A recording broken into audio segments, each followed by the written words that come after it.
ओम नमः शिवाय। जय श्री राम। आज हम बात करेंगे कि विद्या में रुकावट आ रही हो, वो आपका बच्चा हो या आप खुद स्टूडेंट हो, तो आप पढ़ नहीं पा रहे हैं या आपको मतलब कोई भी कोर्स करना हो वो कोर्स नहीं कर पा रहे हैं, तो वो दिक्कत क्यों आ रही है?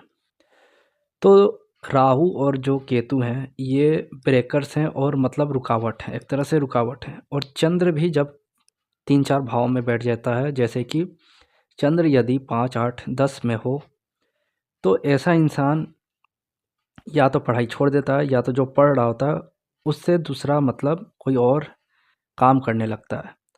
और राहु और केतु जब 5 और 11 एक्सिस पे हो, राहु 5वें हो, केतु 11 हो या केतु 5 हो, राहु 11 हो, तो उस समय कहीं न कहीं आपको बहुत ज़्यादा पढ़ाई में या जो भी स्टडी कर रहे हैं उसमें रुकावट आ जाएगी, मतलब ब्रेक लग जाएगा या फिर आप कोई आगे का पढ़ाई नहीं कर पाएंगे। ऐसी बहुत सारी दिक्कतें होती हैं।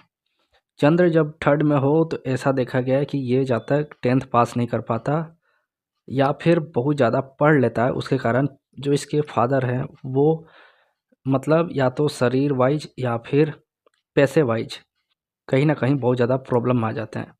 तो चंद्र थर्ड को देखिए, या तो एकदम टीचर बनने के लिए वो एमए ग्रेजुएशन सब करेगा, या चंद्र थर्ड वाला थोड़ा भी नहीं पढ़ेगा। मतलब चंद्र थर्ड यहाँ पे ना पढ़ना फादर के लिए फ़ायदेमंद होता है, पर कम से कम मैट्रिक इंटर तो कर लेना चाहिए।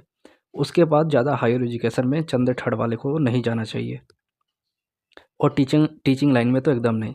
तो चंद्र थर्ड केवल एक ही रूल है, या तो एकदम नहीं पढ़ेगा या तो इतना पढ़ेगा कि हमेशा कुछ ना कुछ अवार्ड ही लाएगा।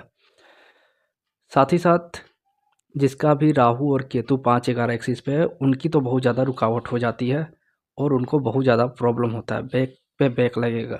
जैसे कि शनि का भी एक रूल है, शनि 5 में हो तो आपका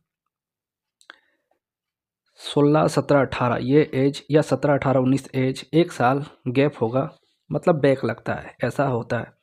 तो चलिए बात करते हैं, जब भी चंद्र 5, 8, 10 में हो तो ऐसे लोग का भी कभी ना कभी बैक लगेगा, या जो पढ़ रहे हो वो पढ़ाई छोड़ के कोई दूसरा ही पढ़ाई स्टार्ट कर देते हैं। और राहु जो है वो 5 और 11 एक्सिस होने पे क्या होता है कि पढ़ाई को ही रोक देता है, या फिर उसका मतलब जो कोर्स करना चाहता है उस कोर्स में एडमिशन नहीं हो पाता।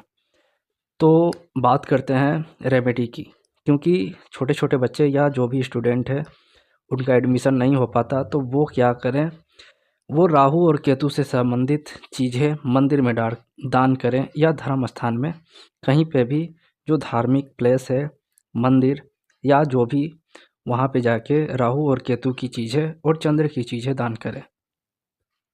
तो सिंपल उपाय है, चंद्र जो होता है वो दूध होता है या चीनी, तो आप कटोरी में चीनी ले जाके भगवान शिव पे, यानी शिव जी के मंदिर में शिव जी पे ले जाके अवश्य चढ़ाएं सोमवार के दिन। इससे क्या होता है कि जो बच्चा नहीं पढ़ रहा है वो पढ़ने लगता है, उसका रुकावट ख़त्म होता है।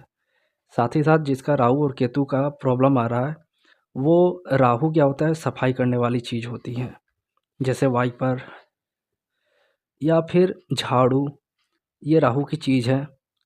और केतु क्या है, केला है, कंबल है, या वाइट ब्लैक तिल है। तो राहु काला तिल है और केतु वाइट और सफ़ेद तिल है। तो इन चीज़ों को जब आप मंदिर में देंगे या धर्म स्थान पे किसी पंडित जी को या किसी को भी देंगे, तो उससे क्या होगा, जो भी विद्या में रुकावट आ रही है, पढ़ाई में, स्टडी में, एडमिशन लेने में, वो दूर होगी। साथ ही साथ एक और रेमेडी कर सकते हैं कि यदि आपको कुंडली नहीं पता है और आपको भी पढ़ाई में रुकावट आ रही है, तो एक साथ ये तीनों चीज़, जैसे चांदी का नाग नागिन बना ले, नाग नागिन राहु केतु हो जाएगा और चांदी चंद्र का हो जाएगा। तो चंद्र की बनी हुई नाग नागिन को ले जाके आप शिव मंदिर में सोमवार को चढ़ाएं। हो सके तो रात को, यानी रविवार के रात को अपने सर के पास रखें और सुबह उठ के नहा धोवा के बिना बोले ले जाके शिव मंदिर में चढ़ा दें। इससे आपको क्या होगा, तीनों का रेमेडी एक साथ हो जाएगा, यानी चांदी चंद्र, राहु केतु, नाग नागिन का बना हुआ, यानी जो साफ होते हैं वो राहु केतु होते हैं।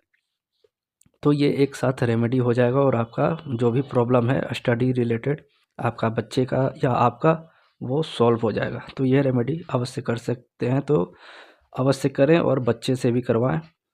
इससे आपको लाभ होगा। धन्यवाद।